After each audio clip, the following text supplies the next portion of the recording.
10:45 on the clock, 15 minutes before hitting the hour of 11 p.m. Nandito na sila! Kanina sabi ko nga sa inyo, live na live, darating po dito. Ang bonggang-bonggang Teen King and Queen na naka 32 million. First day, nakakaloka as of 9 p.m. Kasama po natin dito sa MOR 101.9, Catherine Bernardo and Danielle Padilla! Yes! Hello, kids! Maka-kids naman ako, very nanay ako doon. Galing kayo sa A&A, kamusta? Kamusta ang screening kagabi? Kagabi nakikinig ako dito sa MOR, meron kaming live update. Sobrang dami daw tao. Yung premiere night, sobrang saya kasi andun yung mga tao para supportahan yung premiere night. So, papasalamat kami sa lahat ng pumunta kasi marami doon pumunta talaga ng sobrang aga para makakita lang kami sandali. So, thank you and sana napanood nila yung Even though after the movie, nandun pa rin sila sa hallway? Totoo ba? May iba na andun pa. Nakakaloka. At anong feeling? Kasi hit na naman yung movie nyo. Masaya dahil na-appreciate nila yung ginawa namin palabas ngayon. Kahit iba siya sa mga dati namin ginagawa.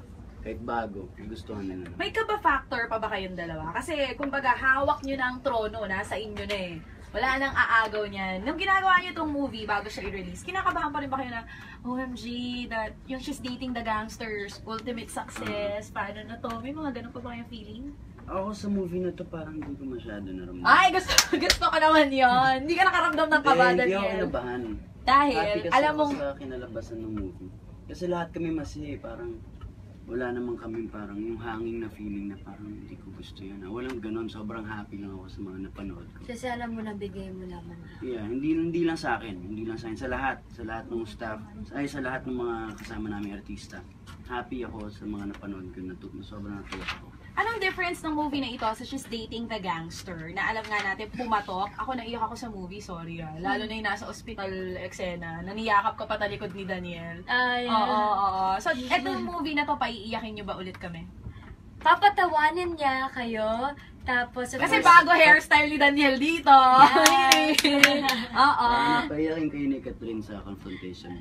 Papakiligin kayo ni Tito Gabi ni Lorna.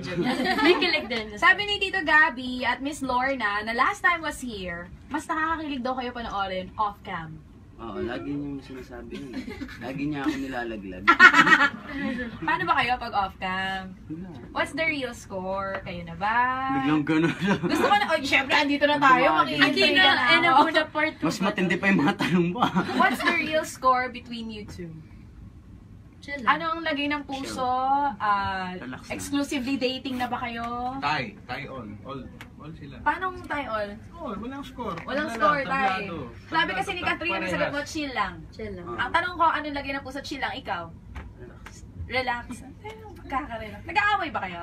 Oo naman. Kailan kayo huling nag-away? Kanina. So, bati na kayo? Bati na ba kayo? O kaya malayo ka kay Daniel? Oo, hindi. Parang, hindi. Mabilis naman namin maayos. Sino may kasalanan? Wala. Kung ano lang. Pag napipikon lang ako sa kanya. Ay, so mainitin ulo mo, baby girl? Hindi Kasi babae. May mood swings tayo. Correct. Oo. And hindi lang tayo may mood swings. Minsan sila, 'di ba? So minsan talaga nagka-clash kayo. May normal lang naman 'yun. So paano kanya sinusuyo or paano si Daniel sa'yo pag tinutopa ka na? Ako talaga yung may topa. Daya. Ay, dinaglag ka na niya kanina. Siya kasi, pagod na siya. Paano ba? Hindi ba siya pinapansin? Tahimik ka na. Pag nagsasalita siya, tapos parang wala na siyang kausap, gano'n. Basta, pag galit ako, kung paano, tahimik lang. Si Daniel, paano magalit siya? Tahimik ka lang din magalit. Sinong nagger sa inyo? Walang nagger? Siguro meron. Wala namang gano'n. Ito, sino mas sweet? Parang tanong mo parang pang Hindi, mas sweet lang. Kasi lang eh. pag sino mas sweet? Sino mas mabigay ng regalo? Ako yung gano'n. Ay, taray. Sino mas... Hindi, si Catherine yung mabigay, pero mas sweet ako. Sino mas seloso? Uy, okay na yun.